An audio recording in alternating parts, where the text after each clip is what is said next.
Queridos, sem mais demora, o tema escolhido para esta noite, para este momento, eu particularmente me regozijei com este tema. Parabéns aí à diretoria da associação ao eleger esse tema para pensarmos nesta noite. Eu prometo que tentarei ser o mais breve possível em razão do horário. Mas esse tema é um tema extremamente importante para não só pensarmos hoje. Um parênteses aqui, eu acabei observando, tem um outro casal lá da PIB de Olaria, o diácono Evaristo e a irmã Isabel, que estão lá atrás, façam assim. Obrigado pela companhia.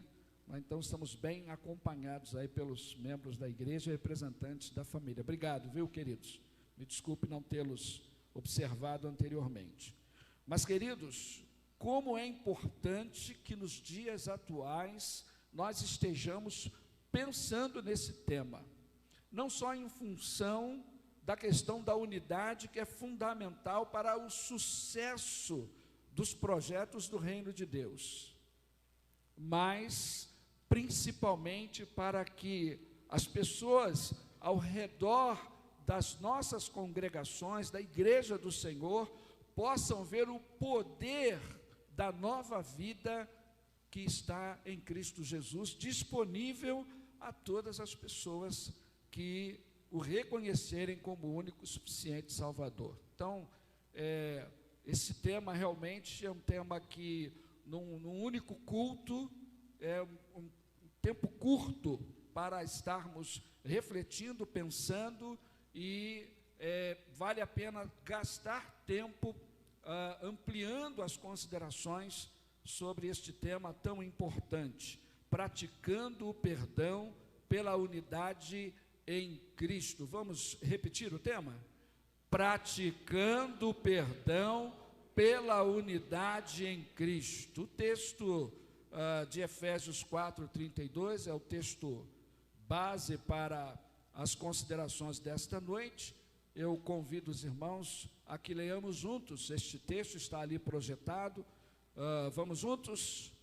Antes, sede uns para com os outros, benignos, misericordiosos, perdoando-vos uns aos outros, como também Deus vos perdoou em Cristo. Amém? Vamos orar mais uma vez?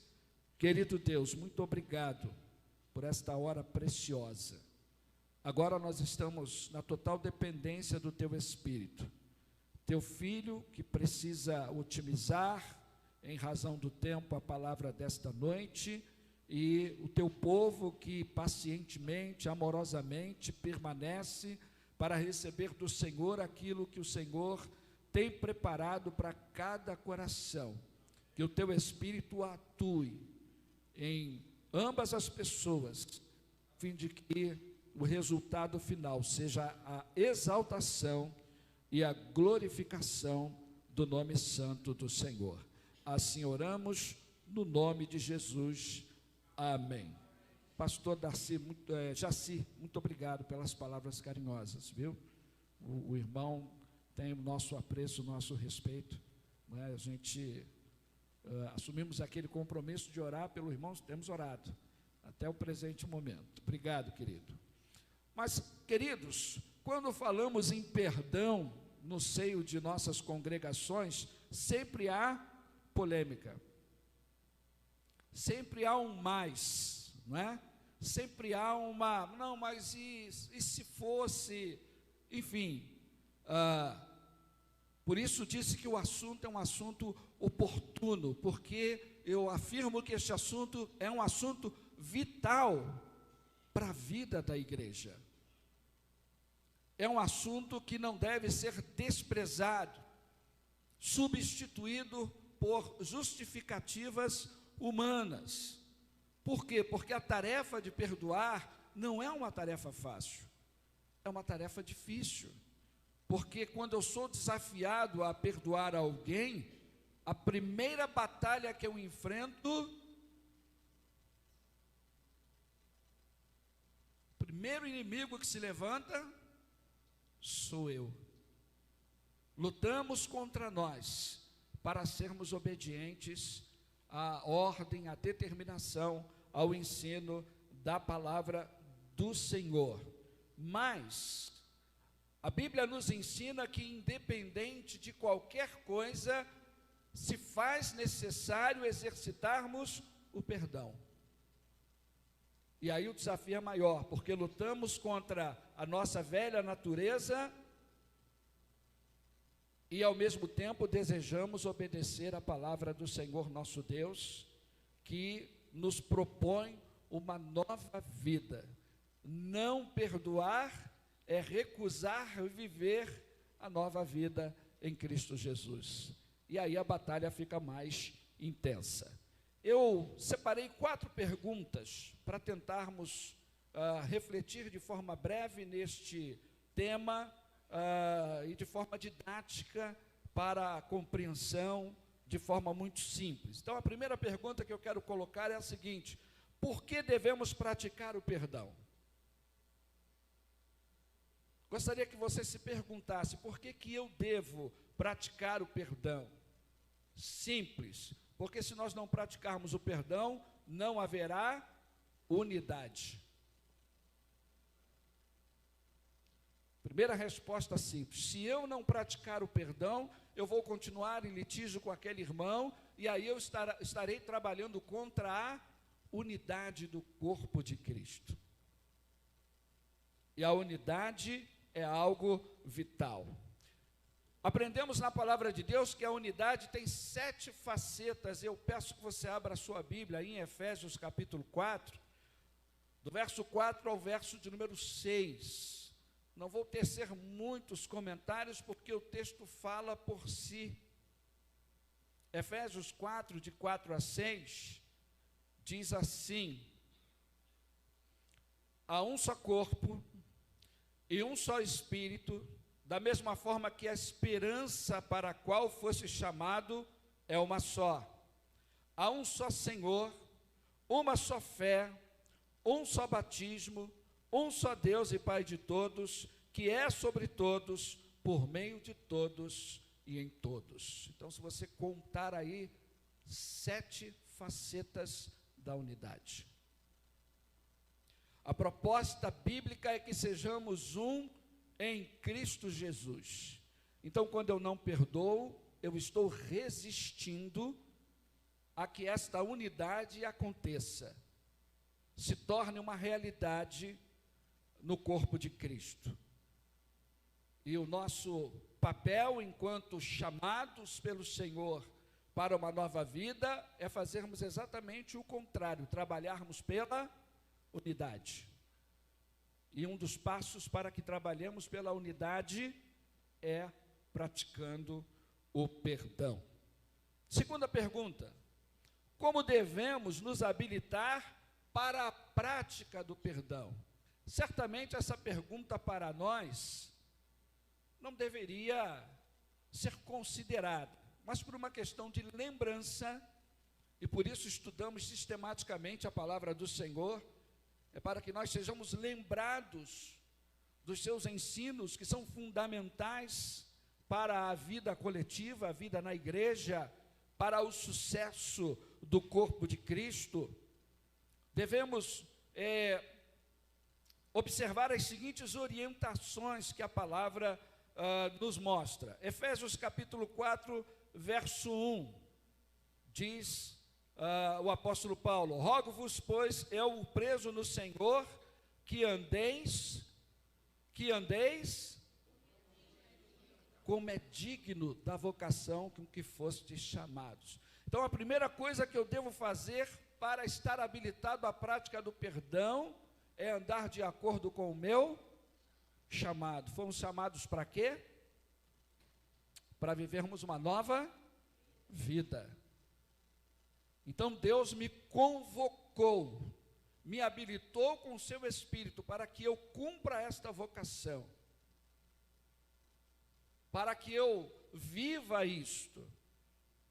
Segunda coisa que eu devo fazer para me habilitar a perdoar. Efésios capítulo 4, verso 2. com toda humildade e mansidão, com longanimidade, suportando-vos uns aos outros em amor. O que o texto está tentando dizer? Que eu devo agir com humildade, com mansidão, eu devo colocar estas coisas em práticas, eu devo cultivar isso na minha vida, e eu devo, por meio dos meus atos e palavras, refletir isso. Porque quando eu estou refletindo isso, eu estou exercendo influência. E diz a palavra do Senhor que tudo que eu planto, amém? Se eu plantar amor, eu vou colher. Se eu plantar conflito, eu vou colher. Não tem, a lei não erra, não é? A lei da semeadura não tem erro. Se você plantar feijão, você não vai colher abacaxi. Você vai plantar, vai colher feijão. Então, se você plantar amor, se você plantar gentileza, se você plantar mansidão, se você plantar bons gestos, boas atitudes, junto às pessoas com quem você se relaciona, você vai colher tudo isso de volta. E aí quem vai estar ganhando? O corpo de Cristo. Terceira coisa, para que eu possa me habilitar a perdoar, verso 3, procurando guardar a unidade do Espírito pelo vínculo, diz o autor da carta aos Hebreus, que eu devo buscar a santidade e a paz, porque sem ela eu não verei o Senhor, não veremos o Senhor. Então vejam como é importante atentarmos para aquilo que a palavra do Senhor está nos apresentando. Então devemos trabalhar com toda dedicação. O verso 3, ele tem um apelo para que nós observemos, para que nós guardemos, para que nós trabalhemos, não é? Há outras traduções que diz que a gente deve trabalhar com diligência, ou seja, diligência é esforço, estabelecer aquilo como alvo e lutar para que aquilo seja algo presente em cada gesto, em cada atitude, em cada palavra. Mas em terceiro lugar, ou a terceira pergunta, o que devemos retirar de nossas vidas para praticarmos o perdão com naturalidade? O que vamos passar a expor aqui é o que dificulta liberarmos perdão. É a luta que nós temos diária com a nossa própria natureza. Mas, capítulo 4, do verso 22 ao verso de número 24, o apóstolo Paulo diz que quanto ao trato passado, vos despojeis do velho homem, que se corrompe pelas concupiscências do engano. Duas palavras importantes que chamam a nossa atenção, não é? A expressão velho homem e a palavra concupiscência. Sentimentos que pululam no nosso interior, nos impulsionando para tudo aquilo que é mal. Todos nós lutamos contra isso. E há situações que servem de gatilho para que determinados sentimentos, determinadas reações se manifestem. E por isso, muitas vezes, quando nós nos sentimos traídos por alguém, principalmente alguém muito próximo, não é? Um familiar, aquela pessoa que julgávamos que era um amigo, a gente fica extremamente com vontade de chutar a canela do sujeito. Né? Quem é que nunca teve vontade de chutar a canela de alguém? Eu já tive. Mas, em nome de Jesus, a gente se submete. Deus, me ajuda, em nome de Jesus. É a luta. E essa luta, ela é diária. Então, devemos permitir a renovação de nossa mente, segundo esse texto, e nos revestir do novo homem criado segundo a obra de Deus. Está lá, verso 23. E vos renoveis no espírito do vosso sentido. Bota o verso 24, por favor. Obrigado. E vos revistais do novo homem, que segundo Deus é o quê? Criado, que mais? Em verdadeira justiça e santidade. Essa expressão última, verdadeira justiça e santidade. Todo tempo estamos tentando fazer justiça em nosso favor. Mas segundo está escrito lá no livro de Isaías, as nossas justiças não passam de quê? Trapos imundos, da pior qualidade, não vou entrar em detalhe, mas da pior qualidade. Então nós precisamos dar lugar ao novo homem para que a verdadeira justiça prevaleça, aquilo que é obra de Deus, e aí possamos refletir santidade em função de estarmos dominados pelo Espírito Santo de Deus. Verso 25, precisamos vencer a mentira e substituirmos pela verdade, pelo que deixar é mentira e falar é verdade, cada um com o seu próximo. Você está chateado comigo?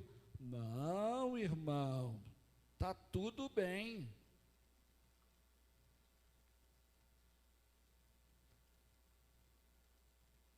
Pontinho preto no coração, né? Quem cuida das crianças, né? Ó, tem um pontinho preto no coração. E assim de pontinho em pontinho, o coração vai ficando contaminado. E a santidade comprometida. Então, abandonarmos a mentira, substituindo-a pela verdade. Abandonarmos a ira, verso 26. Irai-vos e não se ponha o sol sobre, abandonarmos a ira. Ah, pastor, eu sou do norte. A gente precisa tomar uma decisão, né? A gente precisa tomar uma decisão. Eu sou do norte, eu sou estressado, ou eu sou uma nova criatura? Eu preciso tomar uma decisão. O que eu sou? Eu preciso pensar nisso. Se eu sou uma nova criatura, então eu não tenho que ser estressado, porque eu sou uma nova criatura. Eu sou originário do norte, mas não tenho mais o comportamento. Amém? Então, nós precisamos pensar nisso, porque às vezes nós nos prendemos a determinados detalhes que só mantêm a nossa vida distante do alvo, do objetivo que Deus tem estabelecido para nós. Então, se somos novas criaturas, as nossas vidas precisam refletir os valores da palavra do Senhor.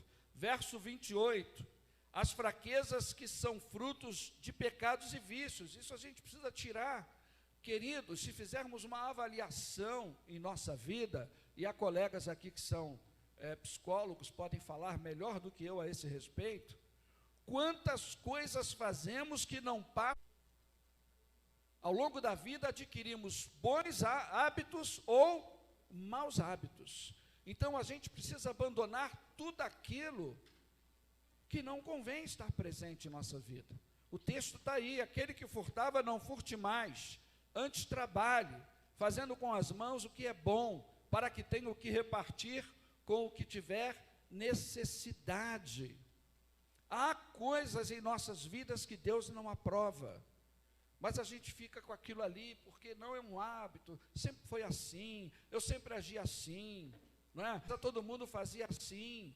Mas o que Cristo quer que façamos? Ele quer que continuemos assim, ou Ele quer que deixemos tudo que representa a velha vida para vivermos a nova vida, que é a proposta que Ele conquistou na cruz, com o derramamento do seu próprio sangue. Verso 29, devemos tirar as palavras torpes dos nossos lábios, palavras que não edificam, que não fazem bem ao nosso próximo. Estamos sempre predispostos a ofender, a levar o outro à ira. Não, você me aborreceu, eu vou te aborrecer 2 vezes mais. Eu quero que você sinta o que eu estou sentindo. E assim nós vamos fragmentando o corpo de Cristo, dificultando as relações entre os irmãos e trabalhando em favor da obra de Satanás, e não da obra de Deus. Verso 29 diz: não saia da vossa boca nenhuma palavra torpe, mas só a que for boa para promover a edificação, para que dê graça aos que a ouvem. Gente, que coisa boa quando a gente fala algo para alguém e aquilo desperta a pessoa, aquilo soa como uma orientação, alguma coisa que é boa para a vida dela. Como é gostoso. Se há uma coisa que alegra o meu coração, quando eu posso sentar no gabinete com alguém, apontar um caminho, uma direção, e a pessoa, puxa vida, pastor, eu nunca tinha pensado dessa forma, eu nunca tinha visto, entendido dessa maneira. Como é bom você chamar alguém e dizer: olha, isso, se você deixar isso aqui, Deus vai te abençoar assim. Isso não é, poxa pastor, se o senhor não tivesse me alertado, que coisa boa, gente. E é isso que Deus quer que façamos. Verso 30, precisamos retirar as coisas que entristecem o Espírito Santo de Deus. Olha a palavra de Deus: e não entristeçais o Espírito Santo de Deus, no qual estáis selados para o dia da redenção. Queridos, se há uma coisa que nós precisamos pensar, é que no momento que estamos ofendendo o nosso irmão, no momento qualquer, o Espírito Santo está nele também. Não estaríamos nós promovendo ofensa contra esse mesmo Espírito? Porque quando eu peco contra Deus, eu peco contra a palavra de Deus. Quando eu ofendo o meu irmão, eu estou ofendendo o Espírito Santo de Deus. O Espírito Santo não vai ficar feliz com isso. Então eu preciso parar e refletir, eu preciso pensar nisso. Por último, verso 31, eu preciso retirar todas as manifestações pecaminosas presentes na minha vida. Eu sei aonde eu erro. Quem não sabe aqui aonde erra? Todos nós sabemos. E precisamos ter a coragem de chegar diante do Senhor e dizer: Senhor, aqui eu erro, me ajuda em nome de Jesus. Porque não há nada que nós escondamos de Deus. Deus sabe tudo a nosso respeito. Só que às vezes nós nos enganamos, achando que podemos esconder de Deus aquelas coisas que a gente sabe que estão presentes em nossa vida, mas que não agradam o coração de Deus. Então, se Deus já sabe, vai para Ele e conta, porque o primeiro passo para a libertação é verbalizar, é falar, é dizer: Deus, olha, eu não quero mais fazer isso. Toda amargura e ira e cólera e gritaria e blasfêmia e toda malícia seja tirada de entre vós. Vejam que a lista é extensa. Mas pastor, todos nós estamos sujeitos a estas coisas. E todos nós devemos ter uma vida diária de vigilância e de submissão ao Senhor, para que Ele nos ajude a vencer o que resta ainda em nós da velha natureza. Glórias a Deus, que a obra do Espírito Santo prevalece sobre nossas vidas.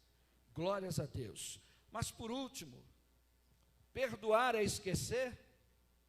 Essa é a grande pergunta que eu vou ousar responder aqui, irmãos. Eu vou usar porque dá sempre polêmica. E eu espero, no nome de Jesus, abençoar os irmãos para fechar esse momento. Eu digo que perdoar é esquecer. Eu digo que perdoar é esquecer. Pastor, baseado em quê? Deus em Cristo tem o propósito de restaurar o nosso caráter. Esse é o propósito. É amém? Amém. Né? Então estamos em acordo, não é? Não há divisão nessa maneira de pensar. E Ele quer que nós sejamos como Ele. Deus quer que nós sejamos como Ele. Deus quer que desenvolvamos as qualidades do seu caráter. Muito importante que nós nos lembremos disso. Deus faz questão de esquecer os nossos pecados após perdoá-los.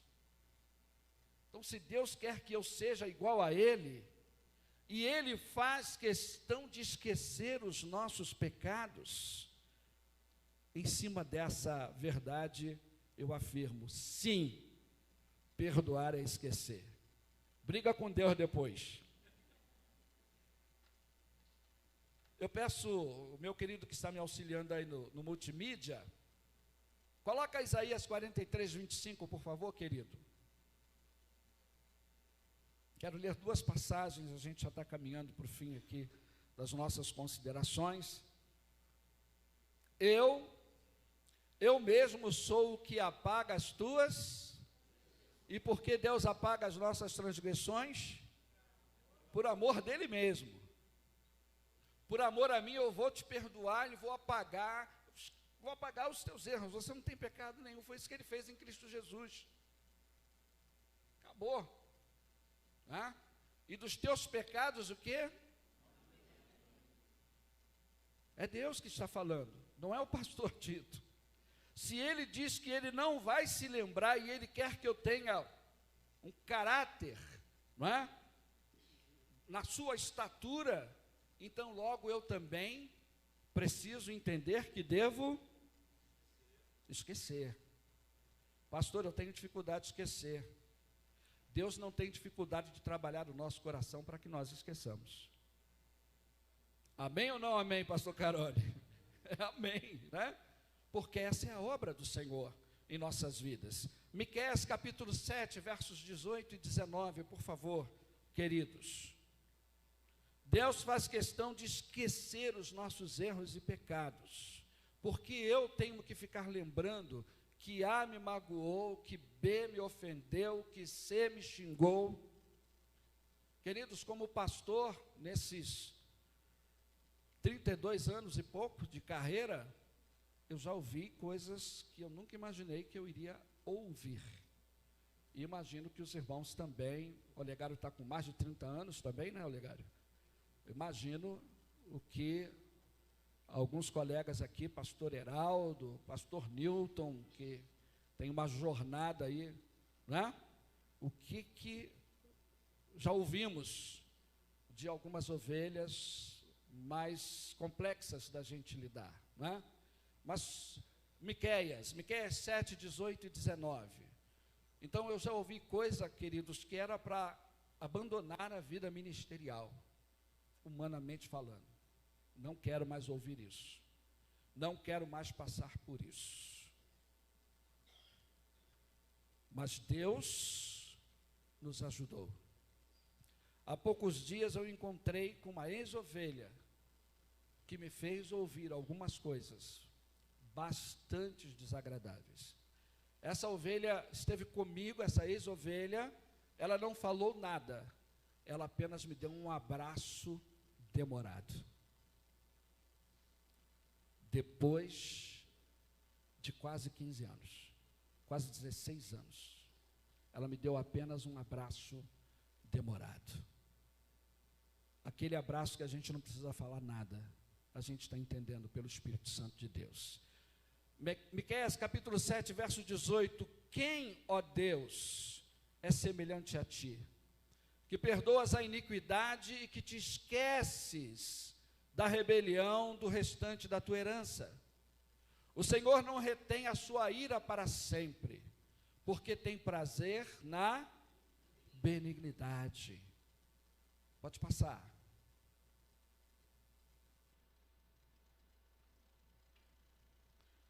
Tornará a apiedar-se de nós, subjugará as nossas iniquidades. E vai fazer o quê, irmãos?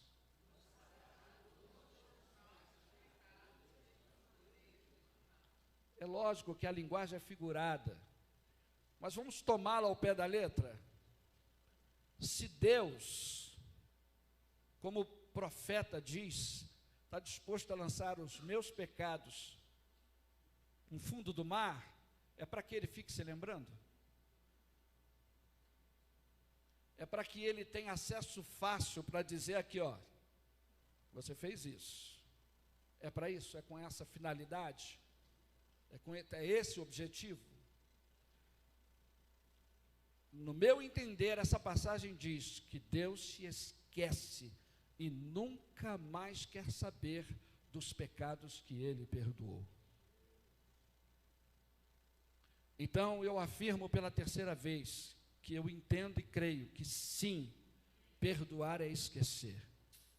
E sim, que eu vou estar apto a esquecer qualquer coisa que alguém faça contra mim, desde que eu me submeta a esse pleno domínio do Espírito Santo de Deus, porque Deus quer que eu desenvolva no meu caráter as mesmas qualidades do caráter dele. Então, eu deixo esse abacaxi para vocês descascarem, para vocês lutarem contra o que está na mente, no coração de vocês, sempre olhando para a palavra de Deus. Se há uma coisa que atrapalha a nossa vida, são as nossas justificativas. A gente sempre tem justificativa para tudo. Não é verdade? A gente sempre tem justificativa para tudo, e é isso que nos atrapalha. Se nós apenas tivéssemos a preocupação de lançar mão do que diz a palavra e colocá-la em prática, tudo seria menos complexo. Porque cada vez que eu decido colocar a palavra de Deus em prática, eu estou dando liberdade a Deus para agir e tornar uma verdade aquele ensino que eu estou observando, que eu estou praticando. E isso faz diferença na minha vida. Amém, queridos? Finalizando, ao dispormos os nossos corações para imitarmos o nosso Deus e ao Senhor Jesus, necessitamos pensar que nesses momentos em que eu me preocupo em exercitar a prática do perdão, que é uma outra coisa que nós esquecemos que todo tempo há pessoas nos observando.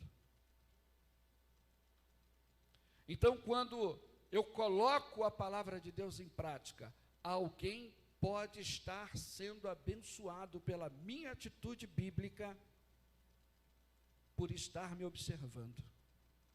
Alguém que precisa ser salvo em Cristo Jesus pode estar acompanhando aquele processo e olhando o nosso bom procedimento, vai dizer: eu quero esse Cristo que transforma a vida das pessoas.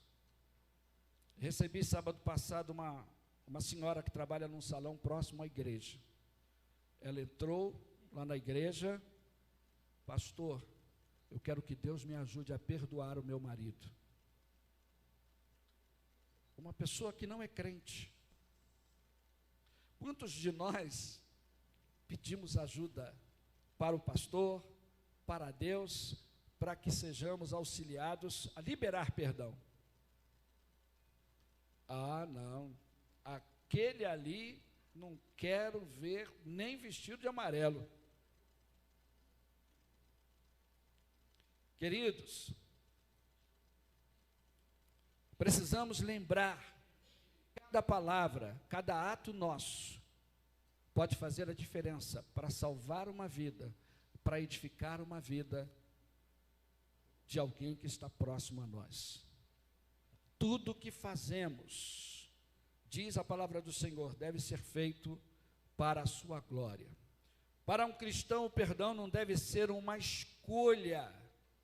A Bíblia não nos dá direito de escolher perdoar ou não. A palavra nos ensina a perdoar. Então, para o cristão não deve ser uma escolha, mas uma atitude presente em cada ato ou palavra. Porque quando temos consciência dos nossos erros e das nossas limitações, podemos ser compassivos com o nosso próximo, perdoando a quem pediu ou não por perdão. A gente até costuma perguntar às pessoas que vêm nos pedir perdão: pastor Márcio, desculpe, aquele dia estava de cabeça quente. Pastor Márcio, não, está perdoado. Aí de repente eu não vou lá pedir perdão ao pastor Márcio, não, briguei mesmo com ele, e o pastor Márcio, eu também não vou perdoar não, ele não vem pedir perdão. É assim ou não é, povo de Deus? É assim que acontece, infelizmente. Então, precisamos perdoar, independente se a pessoa vier nos pedir perdão ou não. Porque enquanto eu não perdoo, eu fico preso, eu fico enjaulado, eu fico agoniado com aquela pessoa no meu coração. Então, vale a pena pedir perdão. Lucas capítulo 11, verso de número 4, diz assim: perdoa-nos os nossos pecados, pois assim também devemos perdoar a todos que erram contra nós. Não é esse o texto? Não é este o ensinamento? Não é isto que Deus coloca na sua palavra para os nossos corações? A condicionalidade? Então eu preciso perdoar. Eu preciso, no nome de Jesus, aprender a perdoar. A nossa oração, queridos, deve ser mais ou menos assim: Senhor, dá-nos um coração amoroso e compassivo. Ajuda-nos a crescer em espírito e graça. Fomos alcançados pelo teu perdão e queremos perdoar o próximo, como já fomos perdoados. Amém, queridos? Fecho com Efésios capítulo 5, verso 1, para lembrar: sede, pois, imitadores de Deus, como filhos amados. Quem é amado por Deus aqui, levante a mão. Então, sobre os seus ombros, sobre os nossos ombros, recai a responsabilidade de sermos imitadores de Deus, porque nós somos seus filhos amados. Que Ele nos abençoe e melhor aplique ao nosso coração a sua própria palavra. Amém, queridos? Pastor Carone, muito obrigado pela honra, pelo carinho. Deus abençoe os irmãos. Orem por nós, pela família, pelo nosso ministério, e nós estamos orando pela nossa associação. Pastor Tito, já querendo agradecer a Deus pela vida do irmão, também por essa palavra aos nossos corações. Sempre precisamos ouvir falar sobre perdão, sempre precisamos ouvir. Eu quero também louvar a Deus pela vida do irmão, parabenizar pelo seu aniversário, e aqui em nome da nossa Associação Batista Leopoldinense, esse mimo, esse carinho, que acaba sendo um mimo de aniversário também, por esse momento especial. Tá bom, pastor? Deus abençoe, obrigado pelo carinho do irmão.